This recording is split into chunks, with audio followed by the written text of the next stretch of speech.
Bonjour, bienvenue dans la série sur l'électrodynamique classique. Donc continuons sur le moment multipolaire. Et nous avions pris l'exemple d'une distribution de charges et on veut calculer l'intégrale du champ électrique dans une sphère de rayon grand R. Donc on a obtenu la forme intégrale. Et pour effectuer l'intégration angulaire, observons tout d'abord que le vecteur n s'écrit en fonction des coordonnées sphériques, θ et phi. N est égal à I fois sinus θ cos phi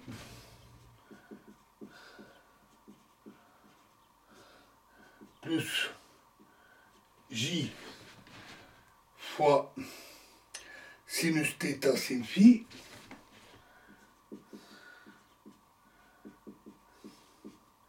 plus K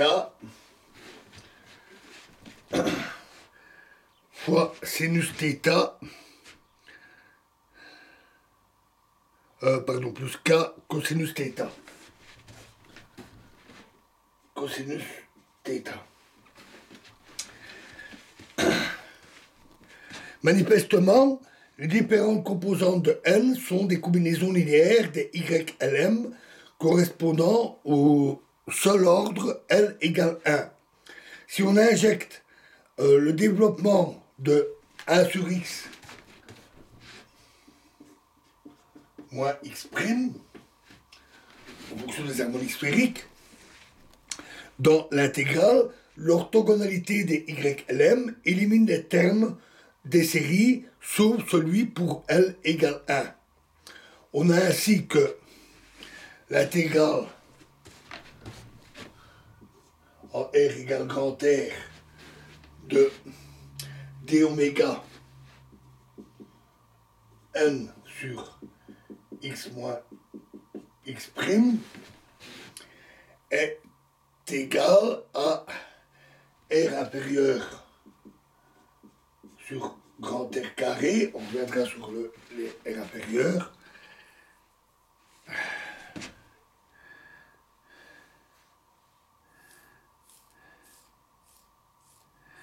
intégrale sur d oméga de n cosinus gamma, où gamma est donné par cosinus gamma égale cosinus θ prime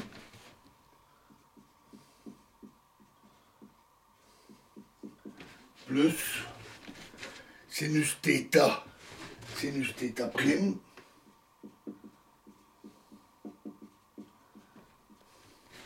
fois cosinus de phi moins phi prime.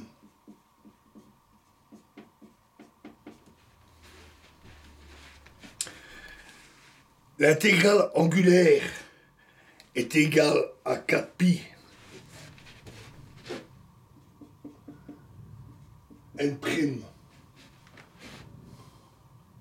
sur 3, où n' est égal à R' sur R. Et donc ainsi l'intégrale est donnée par l'intégrale pour R inférieur à R à grand R de E x d cube x est égal à moins R cube sur 3 epsilon 0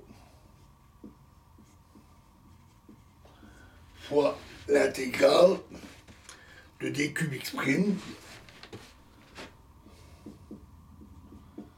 R inférieur sur R supérieur au carré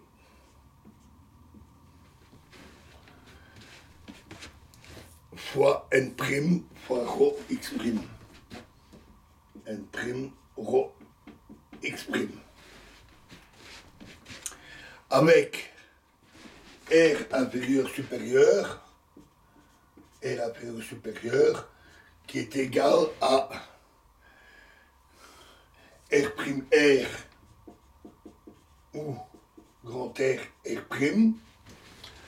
R', selon que R' est plus grand ou moins grand que grand R. Si la sphère de rayon grand R englobe totalement la distribution de charge, on a alors que R inférieur est égal à R'. Et R supérieur est grand R.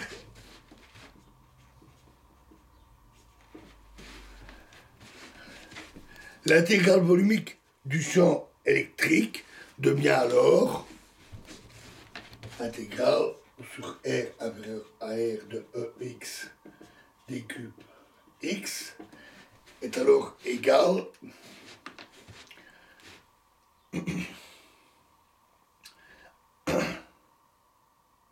à moins P sur 3 epsilon 0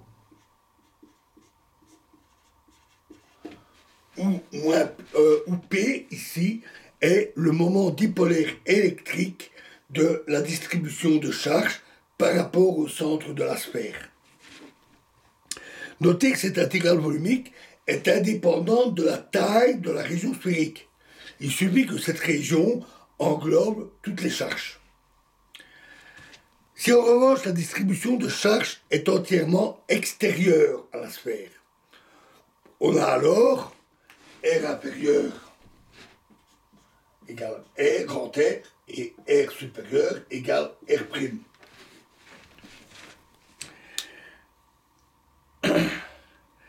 Et l'intégrale du champ s'écrit alors intégrale R inférieur grand R de E x d cube X est alors égal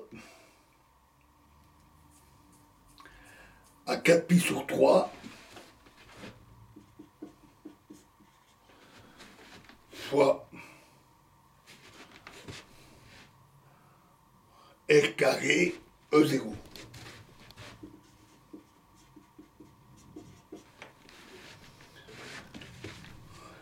En d'autres termes, la valeur moyenne du champ électrique dans un volume sphérique dépourvu de charge est égale à la valeur du champ au centre de la sphère.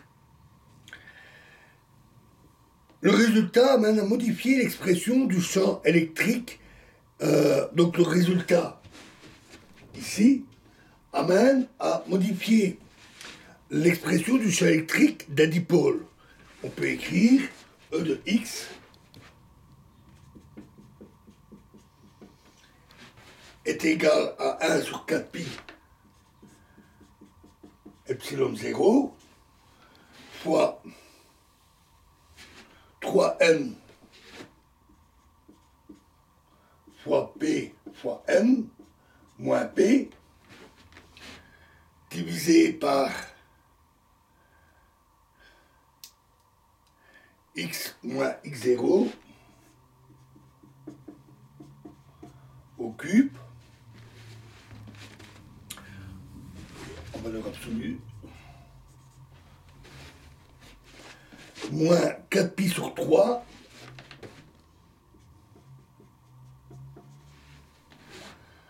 fois P fois delta x moins x0. La fonction delta introduite ne contribue pas au champ dès qu'on s'éloigne du dipôle. Sa présence vise à fournir à l'intégrale volumique ici, si l'on convient que l'intégrale du premier terme ici, qui est à symétrie sphérique autour de x0, est nulle par intégration sur les angles. Et donc ça fournit la singularité en x égale x0, gage d'un résultat dépourvu d'ambiguïté.